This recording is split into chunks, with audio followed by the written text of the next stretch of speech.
કળયુગના સમયમાં પણ માનવતા અંગબંધ છે। ચાલુ બસે એક યુવકને હૃદયની તકલીફ થતા સ્ટાફ નર્સે યુવકને CPR આપી યુવકનો જીવ બચાવ્યો હતો। હા, આજે વાત કરવાની છે જાફરાબાદથી રાજકોટ જતી બસમાં કેવિનભાઈ નામના એક મુસાફર મુસાફરી કરી રહ્યા હતા અને તેને અચાનક હૃદયની તકલીફ થતા 108ને ફોન કરવામાં આવ્યો હતો। 108 પહોંચે તે પહેલા જ રાજુલા શહેરની નામાંકિત હોસ્પિટલ સહજાનંદ હોસ્પિટલમાં નોકરી કરતા એવા દયાબેન મકવાણા પણ આ જ બસમાં મુસાફરી કરી રહ્યા હતા। દયાબેન મકવાણાએ માનવતા દાખવી યુવકને CPR આપી યુવકનો જીવ બચાવ્યો હતો। જાફરાબાદ રાજકોટ એસટી બસમાં ચાલુ બસે બેભાન થયેલ યુવકનો સ્ટાફ નર્સ દયાબેન મકવાણાએ જીવ બચાવ્યો। યુવકને CPR આપી દયાબેન મકવાણાએ માનવતા મહેકાવી યુવકનો જીવ બચાવ્યો।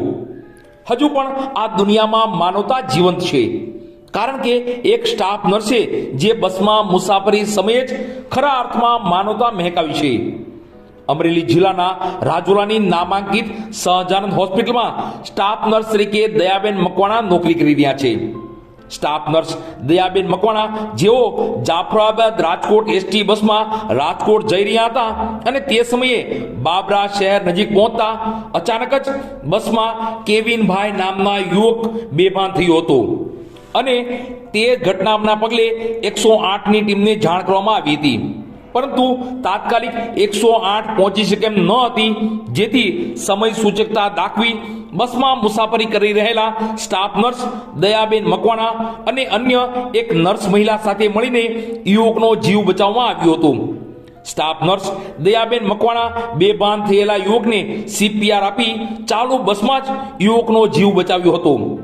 ખરા અર્થમાં દયાબેન મકવાણાએ માનવતાનું ઉત્તમ ઉદાહરણ પૂરું પાડ્યું છે। મુસાફરોએ દયાબેન મકવાણાની સેવા કરીને બિરદાવી હતી। કહેવાય છે ને, હજુ પણ દુનિયામાં માનવતા જીવંત રહી છે। દયાબેન મકવાણાએ કહ્યું કે આ તો મારી ફરજ હતી, કારણ કે કોઈ વ્યક્તિનો જીવ બચાવવો એ આપણી માનવતા અને પ્રાથમિકતા હોવી જોઈએ। કેવિનભાઈ કરીને એક પેશન્ટ હતા, એમને હાર્ટની કોઈ પ્રોબ્લેમ હશે ખબર નહીં, એટલે એમને લુણકી બાબરા પહેલાં લુણકી જે સ્ટેન્ડ આવે ને ત્યાં પહોંચતા એ ભાઈને આંચકી જેવું આવવા માંડ્યું, એટલે મેં અને અમારા પેસેન્જરમાંથી બે બહેનો જે સ્ટાફ નર્સ તરીકે કામ કરતા હતા એ લોકોએ એમને CPR આપી અને બાબરા સુધી પહોંચ્યા। બાબરા આવતા એ નોર્મલ થઈ ગયા, જેમનો જીવ બચી ગયો છે।